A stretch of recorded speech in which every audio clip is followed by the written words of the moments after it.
Chapter 11. Time for backstory! Which is all this is, or as this fic likes to call its chapter, Bellatrix. When Chrysalis first laid eyes on the royal larva with purple eyes, she was delighted to at least have an heir to ascend the throne when she was gone. She planned to train her daughter to becoming a great and powerful ruler that would lead the changelings to the battle for Equestria. So she named her Bellatrix, meaning female warrior. She wanted her daughter to adore royal life and had spoiled her rotten. She even had a large room made for her and assigned several changelings to be her personal guards and valets. Whatever Bellatrix requested, it was hers. Chrysalis even allowed her to have a doll to decorate her room how she wanted it. She told Bellatrix how she deserved only the best, for she was special, not just because she was royal, but for her unusual yet gorgeous purple eyes and green hair. Though that wasn't entirely unusual, because Chrysalis's mother normally had green hair. Naturally, all those praises and spoils went to Bellatrix's head. Even as a child, whenever she flew about the hive, she would hold her head up proudly and give her hair a show-off flip.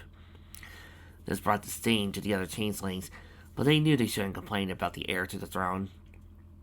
So instead, they gave her more praises, which only confirmed Bellatrix's belief she was better than the rest of them. Things would stay that way if she hadn't discovered how much of that was untrue. At 5 years old, Bellatrix was ready to begin formal training with her mother. So far, the only magic she knew was levitating objects when she needed them, so she preferred watching her valets do it for her. She and her mother went outside for their first lesson. "Now, Bellatrix," Wesley said as he paced in front of her daughter. "As you know, we changelings are capable of turning into any creatures, with some limits, of course." "Like what?"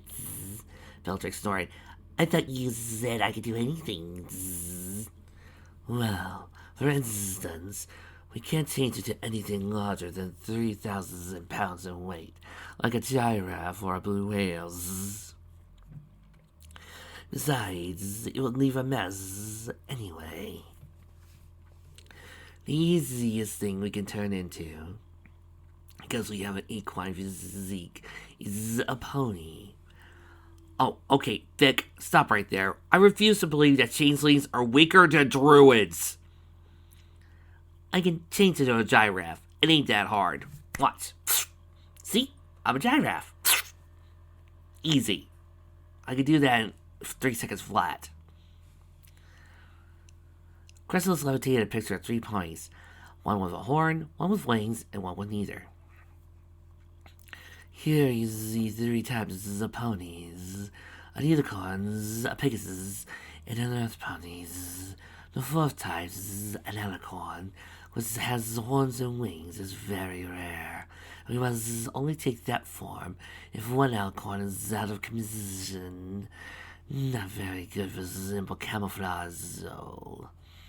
Yeah, Bellatrix said, waving her hoof.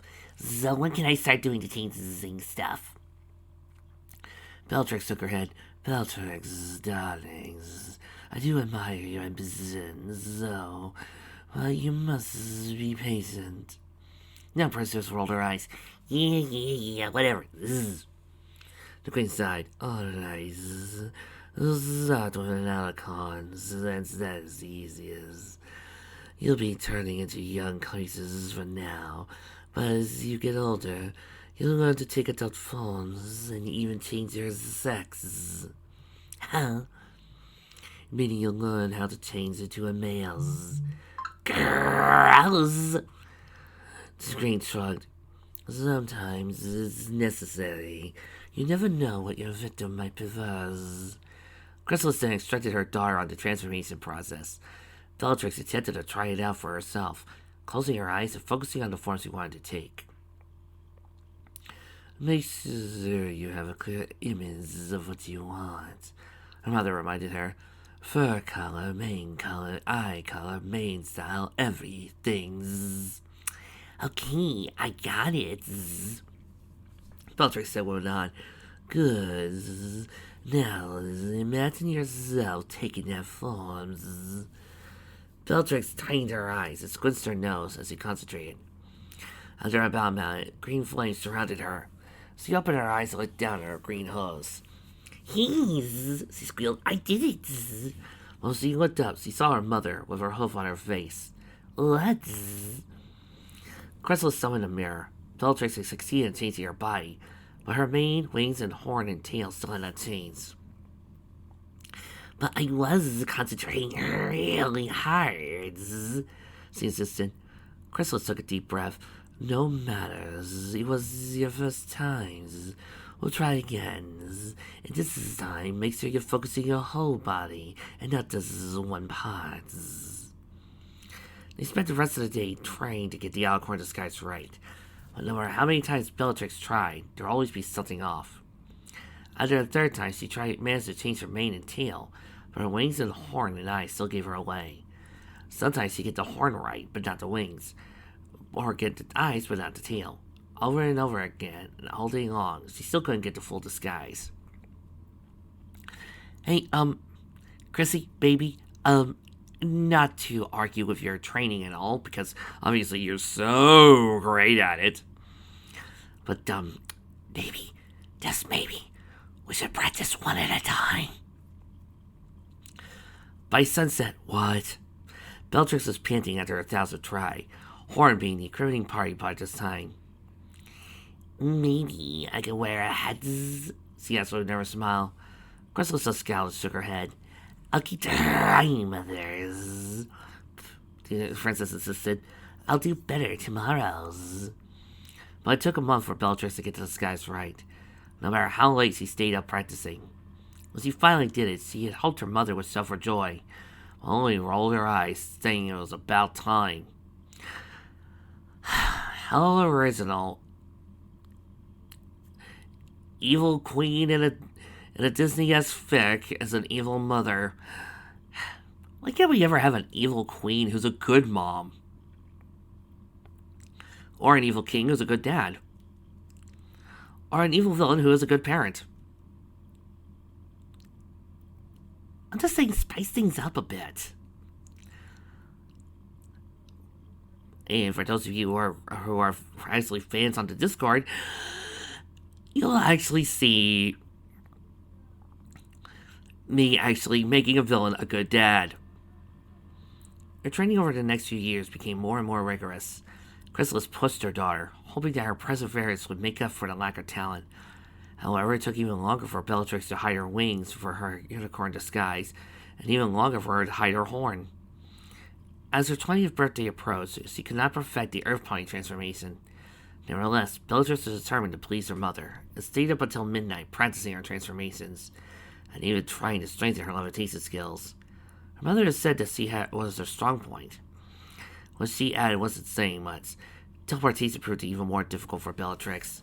The farthest she could travel was the Samir, so no one could tell she had even done anything.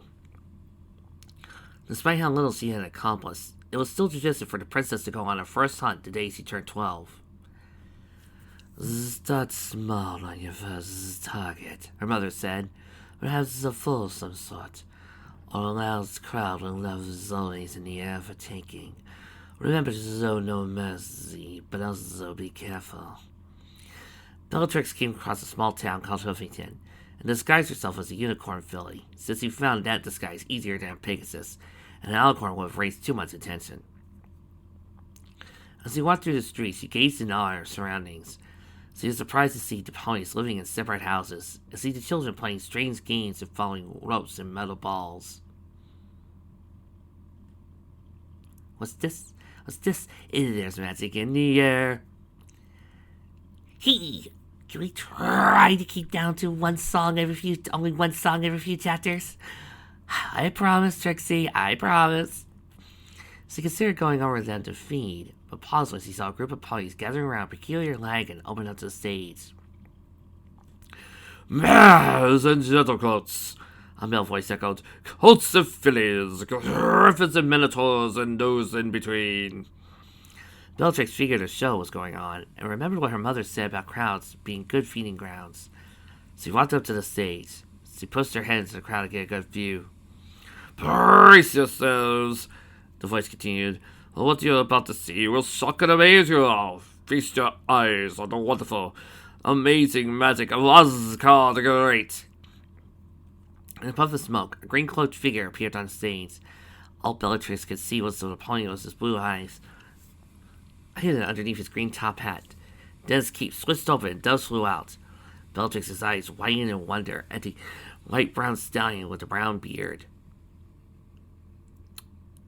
Okay, I'm putting money on that being her real father. The crowd cheered, and the stallion, Oscar the Great, tipped his head and bowed, revealing his horn and waving brown mane. Thank you, he exclaimed, putting his hat back on. Now my first trick. Bellatrix watched in amazement as the unicorn stallion made rabbits and birds disappeared, turned water into oil, made sparkling lights called fireworks spring up behind him. She didn't even pay attention to the crowd's adoration for the magician that was pouring into her. And now, Oscar the Great announced, I would like a volunteer for the audience. Many ponies raised their hooves, the foals jumping up and down. Bellatrix, suddenly feeling a little shy, tried to shrink back into the crowd. Oscar noticed her, pointing to her. How about you, little lady? Bellatrix straightened up, glanced around to her, and pointed to herself. Me? Yes, you. Come up and join me. She grinned in excitement and raced up the steps. Now, what's your name, little filly? She paused. So she say her real name? Bellatrix. Bellatrix? Oscar said, tapping his chin. Unusual name, but I think it suits you. She blinked. Really? But of course, a pretty little filly like you deserves a pretty little name. She couldn't help but blush. But wait, Oscar gasped. What? I think there's something wrong with your ear. What? She exclaimed, putting her hose to her ears. Let me see. He said, taking a close look at her left ear. Oh, there's the problem. You're stuck here. What? What is it? Why, it's He raced behind her ear, and Bellatrix gasped at the black and white stick he pulled out. A magical wand! I didn't even see your horn glow. How'd you do that? Wait, a magician never reveals his secrets. Here, hold this for a second. Bellatrix couldn't help but squeal as he took the wand in her hoof. A large tank of water then appeared on stage. Now, males and gentlecoats, Oscar announced. I am going to chain myself with these. He summoned a pile of chains and climb into the tank and try to escape before I run out of breath. The crowd and Bellatrix gasped in alarm. Oscar pulled across. Now, Bellatrix, this is very important. When the curtain falls on the tank, I want you to count to 10, then tap the swan on the tank 3 times and say the word abracadabra. Now, I want you to lift the curtain off the tank. Got it? She nodded. I think so. Good. He then began strapping the chains to himself and climbed to the tank. Wish me luck, folks. He then took a deep breath and submerged as the red curtain suddenly covered the tank. Bellatrix nervously counted to 10, tapped the wand 3 times and said the magic word. Then her horn glowed as he took the curtain off the tank. Every pony gasped to see the only chains remained. Then Oscar pooped on stage, and the crowd erupted in applause. Bellatrix clapped their hose together excitedly. That was incredible! She exclaimed. I've never seen such amazing magic as this. Oscar chuckled. Ha ha ha. Well, Bellatrix, any pony can do these things with the right amount of practice, and I couldn't have gotten out of there if it hadn't been for you. He lightly touched her chest. You have the magician's gift. Her eyes flashed slightly and thought, You really think so? I have a good feeling about it. Bellatrix looked down at the wand and handed it to him. He held up his hoof. Keep it, kid. A little something to get you started. In fact, he took off his hat and turned it inside out, transforming it into a pointed purple hat decorated in yellow and blue stars. Bellatrix bounced excitedly as the hat floated onto her head. Fortunately, it was so big it fell over her eyes. Oh! You gotta admit, Trix, that is adorable. Yes, very adorable. Reminds Trixie whenever she used to get lost as a little baby filly in her grandpa's hat. You'll grow into it, Oscar said, lifting the bottom of his new hat. Then he turned to the audience. Let's give the big hoof for Miss Bellatrix here. The boys cheered, and Bellatrix could literally feel their love transferring to her. But that wasn't what was making her heart pumped. The applause, the applause, the applause. The praise, the cheers. They made her feel so important, so loved, so powerful. She bowed, her head fell off, and noticed a piece of paper inside. It was an autographed poster of Oscar the Great. She smiled at the magician, who winked at her. When Bellatrix returned home that evening, Chrysalis was not only surprised to see a magician's hat on her daughter, but a giddy grin. "Mother, it was amazing," the princess exclaimed. "There was this magician. He made all these things appear, and this is appear. He made these things called fireworks, and he called me up on stage so I could help him escape this tank of water. And then he gave me this cool hat and wand, and..." "What about your Hans?" The queen interrupted. "Did you drain any ponies of their loves?" Bellatrix blinked. "Oh, right, the hunts. Well, I certainly got a lot of love when the ponies started cheering for me and shouting my name. Oh, Mother, it feels so wonderful to be adored in such a way." "But did you get enough to feed?" I think so." Crystal's heart glowed as she looked her daughter over. "Well, it seems you had a decent fill anyway. Not entirely terrible for your first hunts. Next time, however, try something a little less artificial." Bellatrix frowned, seemed to brighten up. "Mother, do you think I could do magic stuff like Oscar the Great?" Her mother raised an eyebrow. "Who?" "Oscar the Great," the princess repeated, showing the poster. "The magician I was telling you about." Chrysalis shook her head. "Darlings, that's not the real magic. Magicians can't do any real magic, so they use illusion." "But don't we use illusion all the time?" "That's different. Our transformations are real. He could not truly change things, or make it seem that way." "But when he pulled the wand out of my ears..." "A simple select of half. Any pony can do that." "So that means I can too." Crystal rolled her eyes. "Bellatrix, you're going to change things one day. You must avoid any silly distractions." "Chrysalis, why are you being such a dumbass?" "I liked your evil plan in that two-parter. It was clever. It was nice. It was a good plan. Why are you being such a dumbass? You could use the magician for a lot of things. Infiltration, trickery, substitution, kidnapping. There's a lot of things you could use the magician for. Even lame-ass 80s villains like Cobra Commander could figure this out. Stop being an idiot." Bellatrix frowned as her mother looked at her head from here. "What are you doing?" "Us princesses of changelings cannot go flying around with ridiculous..." "Please, let me keep this stuff, Mother. I'll only wear it when I'm alone." "No, you..." Princess stopped her off. "It's not fair. You've always gotten me whatever I wanted before." The queen groaned. "Fine. Just don't wear that thing in public." Bellatrix grinned as the hat returned to her. "Thank you. But no more of the silly magician's stuff. You're only to practice his magic, understood?" But the princess grumbled. "Yes, Mother." But Bellatrix didn't stay true to her word. Whenever she would go out hunting, she would take her chance to see Oscar the Great or any other magician she would happen to stumble upon. She would select a magic kit from a toy store and would practice card tricks and making objects appear when she was gone. She even found a way to fake teleportation through puffs of smoke she made to confuse her mother. While she got better at these little tricks, her transformation still progressed slowly. She eventually got the hang of Earth Pony disguise, but when it came to other species, the best she could do was a donkey, or a cow, or even a manatee. Those weren't nearly as impressive.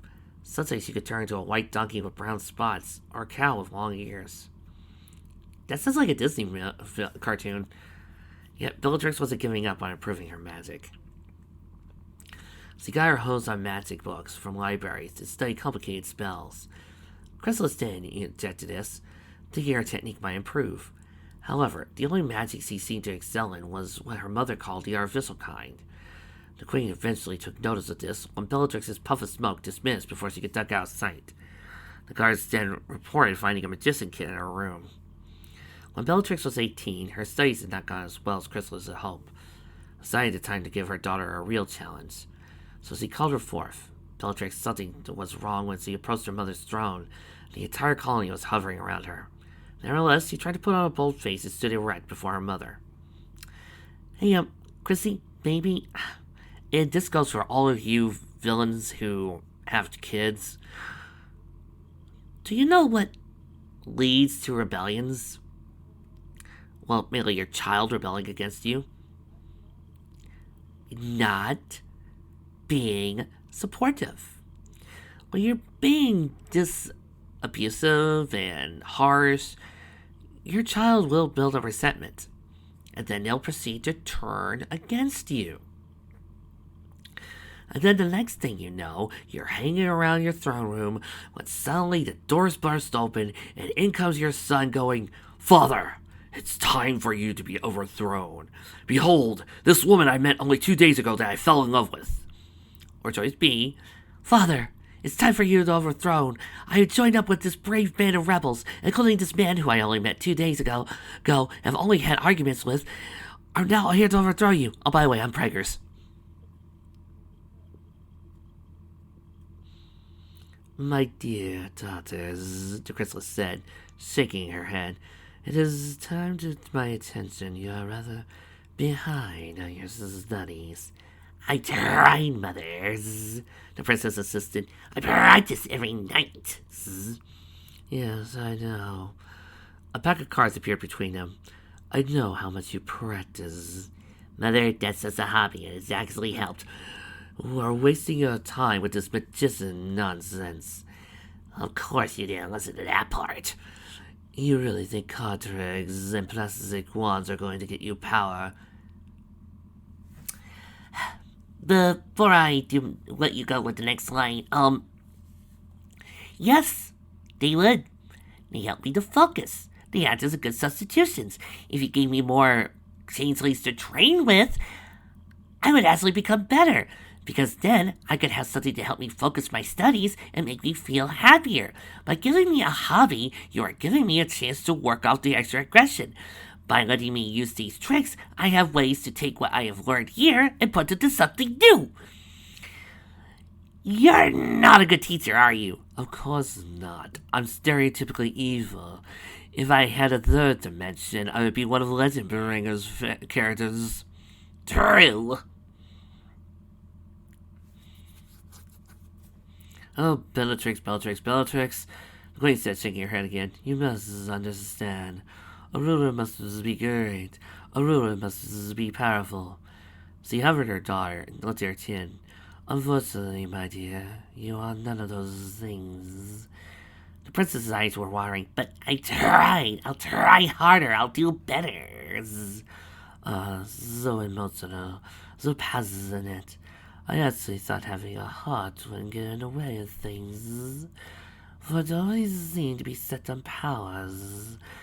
I would have taken it out years ago, but it seems to be the only thing that has kept you going this long. I only live to please you, you know that. Yes, I know. Chrysalis turned around and hovered back to her throne. I only have one option left for you, Bellatrix. Perhaps it would be better if you were to live on your own for a while. The princess blinked. What do you mean? The queen sat on her throne and addressed the assembly.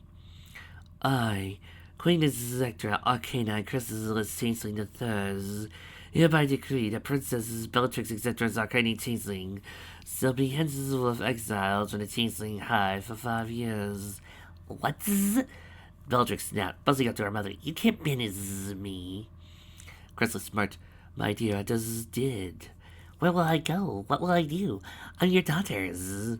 If you can learn to fend for yourself out there, then you're proving yourself a true ruler and a changeling. But you told me what happens to changelings who leave the hive. They don't survive long. But you're royal and have longer life expectancy. Besides, if you're truly clever enough to be queens, you'll figure it out. Don't think of this as banishment, my dear. Think of it as an extended vacation, or a lesson that needs to be learned. I'm giving you an opportunity, not a punishment. You wish I could have the gods escort you to safety to next town. Jesse Huff. I'll let myself out. Thank you. Hez. Asshole.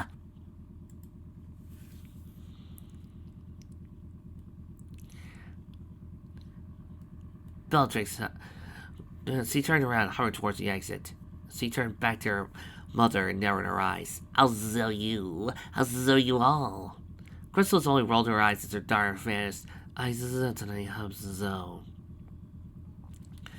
Bellatrix kept her head down. She walked further and further away from the hive and deeper into the forest. She paused for a moment to look back and closed her eyes as she tried to hold back her tears. She then growled in anger. So, we're supposed to be on Mothball and everybody else's side to get Trixie back, right? So she could save the Changelings, right? We're supposed to be doing that, right? That's the whole plan. That's the whole kit and caboodle, right? Question. That's also a question here. I have to know. That's the one little problem, but maybe make Chrysalis a little nicer. Bellatrix kept her head down as she walked further and further away from the hive, deeper into the forest. She paused for a moment to look back and closed her eyes as she tried to hold back her tears. She growled in anger. After everything I've done to please her, she throws me out like some useless house pet. She trudged on, not caring where she was going as she continued grumbling to herself.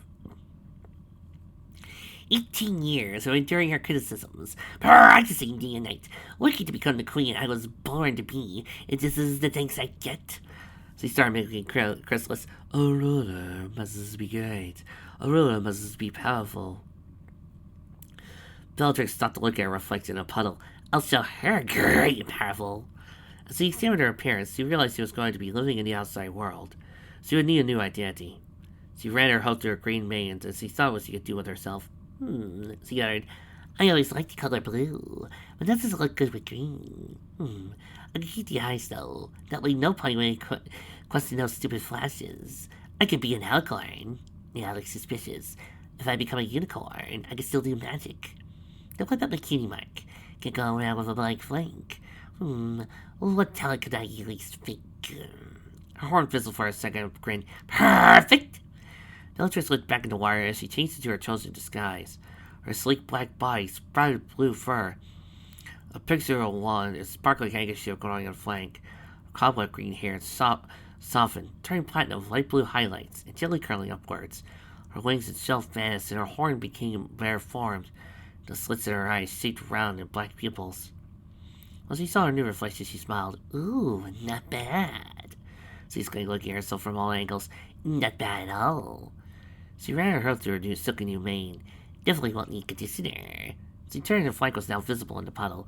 Ooh, ah la la. The stallions won't be able to resist me. What was with that eye roll? Nothing. She caught sight of a new key mark. Well, I've always admired the great magicians, and every pony will admire me once I join them. She tapped her chin as a new idea came to her.